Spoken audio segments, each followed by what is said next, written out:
ஹிட்லரை போன்ற ரத்தவரை பிடித்தவர். இப்பொழுது இந்த இடத்துக்கு வருவதற்கு 15 நிமிடத்துக்கு முன்பு வாழுங்கிற அமைப்பு நடத்துகின்ற பண்டிட் ரவிசங்கர் குருஜி என்னிடம் பேசினார். நேற்றைக்கு அவர் கொழும்பில் ராஜபக்சேயை சந்தித்தார். இன்னைக்கு பேப்பர்ல வந்திருக்கு. அவர் என்னிடம் 10 நிமிஷத்துக்கு முன்னாடி பேசினார். நான் சொன்ன ஒரு மீட்டிங்ல மேடை ஏற போறேன், இதுக்கு பிறகு இப்ப பேச முடியாதுன்னு.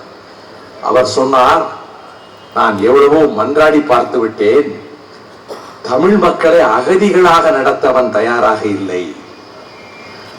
அவன் முடிந்த மட்டும் சாகடித்து விட்டு பின்னர் அடிமைகளாக வைக்க திட்டம் போடுகிறான்.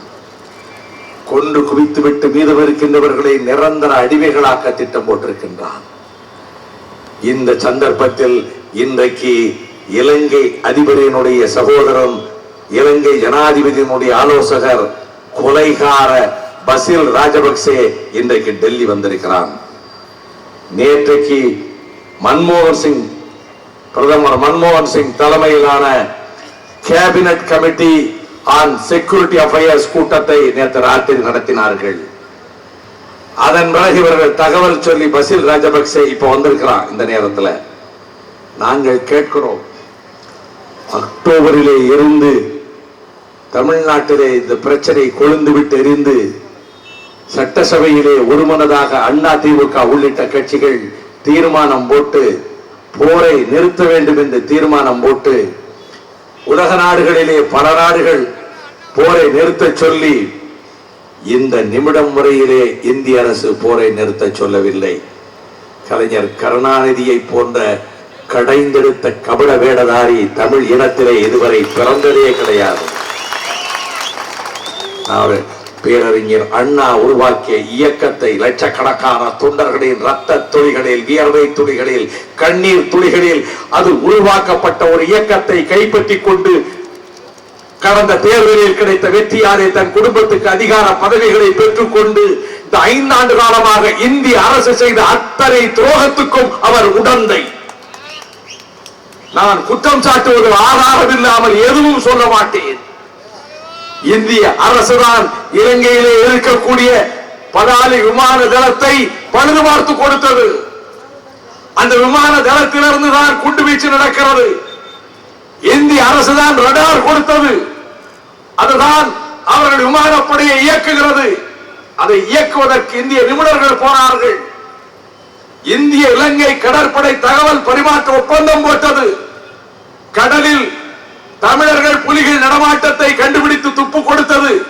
விடுதலை புலிகளுக்கு வந்த 14 கப்பல்களை கடலில் தகர்த்து போடுவதற்கு இந்திய கடற்படை காரணமாக இருந்தது. இது எல்லாம் போதாது என்று அவர்களுக்கு அனைத்து விதமான ஆயுதங்களையும் தந்து நிபுணர்களையும் அனுப்பி இந்த யுத்தத்தை நடத்துவதே இந்திய அரசு. நான் கேட்கிறேன், இந்த நேரத்தில் முதலமைச்சர் அவர்களே, இன்று வரை இந்த மத்திய சர்க்கார் இலங்கையிலே போரை நிறுத்த சொல்லி கேட்டதா? இந்த நிமிடம் வரையிலே போரை நிறுத்து என்று ஒரு வார்த்தை இந்த நிமிடம் வரை சொன்னதா? கிடையாது.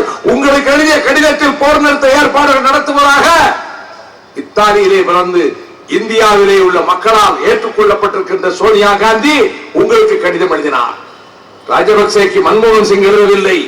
நான் கேட்கிறேன், இந்த 6 மாத காலத்தில் இந்தியாவில் எந்த இடத்திலாவது ஈழத்திலே இத்தனை தமிழ் மக்கள் சாகிறார்களே, அதை பற்றி ஒரு வார்த்தை சோனியா காந்தி பேசியதுண்டா? ஹிலாரி கிளின்டன் இப்போது 3 மணி நேரத்துக்கு முன்னால ஒரு அறிக்கை விட்டிருக்கிறார். ஹிலாரி கிளின்டனுக்கு என்ன தமிழர் தொப்புள் கொடி உறவா? இங்கிலாந்தினுடைய வெளிவிவகார அமைச்சர் டேவிட் மிலிபேண்டுக்கு தமிழர் தொப்புள் கொடி உறவா? நாங்கள் தொப்புள் கொடி உறவுள்ள தமிழர்கள் 7 கோடி பேர் இங்கே இருக்கிறோம். 7 கோடி பேர் இருக்கக்கூடிய இந்த ஜனங்கள் நாங்கள் இந்தியாவின் பிரஜைகள், இந்தியாவின் குடிமக்கள். இந்திய அரசினுடைய தலைமை தாங்கிற மன்மோகன் சிங் அது பயங்கரமான இயக்கம் நேற்றைக்கு சொல்லுகிறார். அரசு பயங்கரவாதத்துக்கு என்ன பதில்? எது பயங்கரவாதம்? அப்படியானால் உங்கள் வாசையில் பகத்சிங் பயங்கரவாதி, உங்கள் வாசையில் வாஞ்சிநாதன் பயங்கரவாதி. எது பயங்கரவாதம்? நீங்கள் அவர்கள் மீது ஒப்பந்தத்தை திணித்தீர்கள். நான் இன்றைக்கு குற்றம் சாட்டுகிறேன். இந்திய இந்திய இலங்கை ஒப்பந்தம் அவர்கள் மீது திணிக்கப்பட்டு இந்திய ராணுவ விடுதலை புலிகளை கௌரவமாக நடத்தி கொண்டிருந்த அந்த காலகட்டத்தில் ஒரு நாள் ஆலோசனை நடத்துவதற்கு இந்திய தளபதி ஹர்கராஜ் சிங்கை சந்திப்பதற்கு விடுதலை புலிகளின் தலைவர் பிரபாகரன் வந்தார். ஹர்கராஜ் சிங் இந்திய ராணுவத்தின் தளபதி, IPKF தளபதி.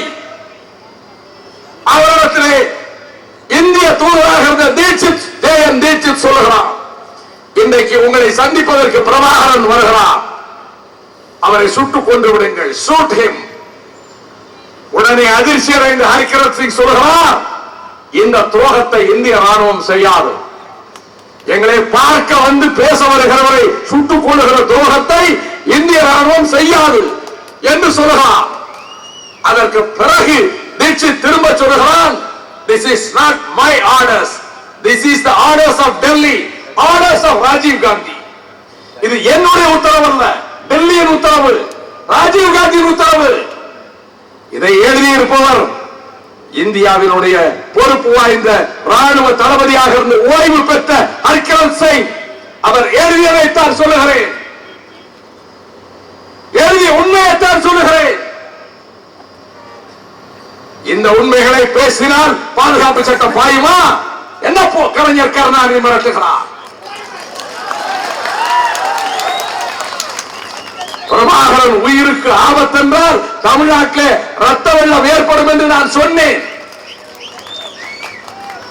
எரிமலை வெடிக்கும், பூகம்பம் வெடிக்கும் என்பதை போல சொன்னேன். பேசிவிட்டு மறுத்து பேசுகிறவன் அல்ல வைகோ. இது வீரம் செறிந்த இந்த திருநெல்வேலி சீமையிலே பிறந்தவன் நான் இப்பொழுது கேட்கிறேன், என்னுடைய தம்பி நாஞ்சில் சம்பத்தை பாதுகாப்பு சட்டத்திலே உள்ளே போட்டீர்கள். 37 வருடங்களுக்கு பிறகு இதே திருநெல்வேலியில் அண்ணாச்சி ரத்னவேல் பாண்டியனிடத்தில், பெரியவர் செல்ல பாண்டியனிடத்தில் நான் ஒரு சாதாரண ஜூனியர் வக்கீலாக இருந்தவன். 38 வருடங்களுக்கு பிறகு என் தம்பிக்காக உயர் நீதிமன்றத்திலே வாதாடுவதற்கு மீண்டும் கருப்பு கோட்டு போட்டுக் கொண்டு போனேன். என் வாதங்களை நீதிபதிகள் ஏற்றுக்கொண்டனர், விடுதலை செய்யப்பட்டார். அங்கே இருந்த வழக்கறிஞர் சங்க தலைவர் காந்தி உள்ளிட்ட பிரఖ్యాதி பெற்ற வழக்கறிஞர்கள், காந்தி காங்கிரஸ் வழக்கறிஞர், வெல்டன் மிஸ்டர் வைகோ, நீங்கள் பிரఖ్యాதி பெற்ற புகழ்பெற்ற வழக்கறிஞர்களை போல என்று வாதாடினீர்கள், அற்புதமாக வாதாடினீர்கள் என்று பாராட்டினார்கள்.